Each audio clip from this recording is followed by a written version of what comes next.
DSC preparation కి మిగిలిన తక్కువ సమయాన్ని డిఎస్సి 2024 యాప్ లేదా dsc2024.com తో జాబ్ ని సాధించండి.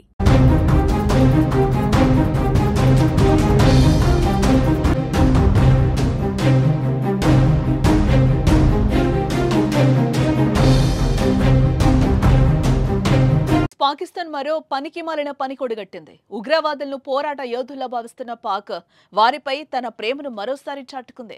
ఆపరేషన్ సింధూర్లో భాగంగా చనిపోయిన ఉగ్రవాదుల కుటుంబ సభ్యులకు కోటి చొప్పున ఆర్థిక సాయం ప్రకటించింది.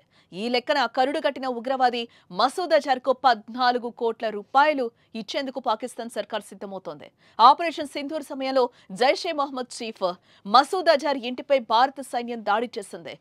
బహవల్పూర్లో ఉన్న మసూద్ ఇల్లు నేలమట్టమైంది. దాన్ని భారత్ పేల్చేయడంతో మసూద్తో సంబంధం ఉన్న 14 మంది అక్కడికక్కడే మరణించడం కూడా జరిగింది. మసూద్ అజర్ అక్క, బావమరిదితో పాటు అతని పిల్లలు కూడా చనిపోయారు.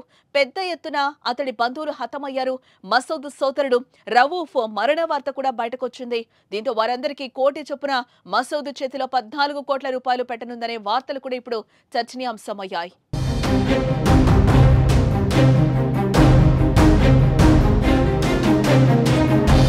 బహవల్పూర్ పాక్లో 12వ అతిపెద్ద నగరం. ఇక్కడున్న జామియా మసీద్ సుభానల్లా కాంప్లెక్స్ నుంచి జైషే మహమ్మద్ టెర్రర్ ప్లాన్స్ వేస్తుంది. దాదాపు 18 ఎకరాల్లో ఉంది. ఆ సంస్థ టెర్రర్ క్యాంప్ ఉంది. ఉగ్ర సంస్థ జైషే మహమ్మద్ హెడ్ క్వార్టర్ ఇదే. ఆ దాడి తర్వాత మసూద్ అజర్ భారత్ పై విషం కక్కిన సంగతి కూడా తెలిసిందే. తనను వదిలి తప్పు చేశారని, మోదీ అంతు చూస్తారని ఓ లేఖ ద్వారా హెచ్చరించడం కూడా జరిగింది. భారత్ దాడిలో తన కుటుంబ సభ్యులు చనిపోయిన విషయాన్ని తెలిపి ఆగ్రహంతో ఊగిపోయాడు.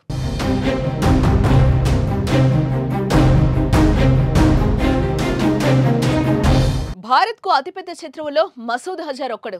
ఐక్యరాజ్యసమితి భద్రతా మండలి అంతర్జాతీయ ఉగ్రవాదిగా ప్రకటించిన 56 ఏళ్ల మసూద్ అజర్ భారత్లో జరిగిన అనేక ఉగ్రదాడుల కుట్రలో కీలక పాత్ర పోషించాడు. వీటిలో 2001 పార్లమెంటు దాడి, 2008 ముంబై దాడులు, 2016 పఠాన్కోట్ దాడి, 2019 పుల్వామా దాడి ముఖ్యమైనవి.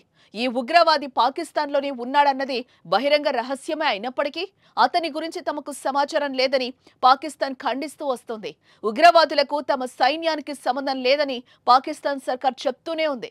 కానీ ఉగ్రవాదులకు శిక్షణ, ఆయుధాలను అందించి వారిని ప్రోత్సహిస్తోంది. ఉగ్రవాదులకు అన్నపానీయాలు అందించడమే కాదు, వారు చనిపోతే దేశ సేవకులుగా భావించి వారికి కోటి రూపాయల పరిహారం ప్రకటించడం ఉగ్రవాదులపై పాక్ అపురూపమైన ప్రేమ ఏంటో అద్దం పడుతోంది.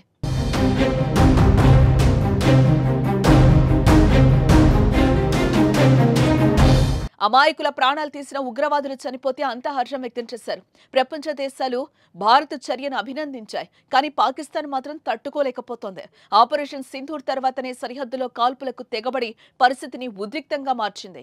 సామాన్య ప్రజలపై లేని ప్రేమ ఉగ్రవాదులపై చూపెట్టి అబాస్సు పాలవుతోంది.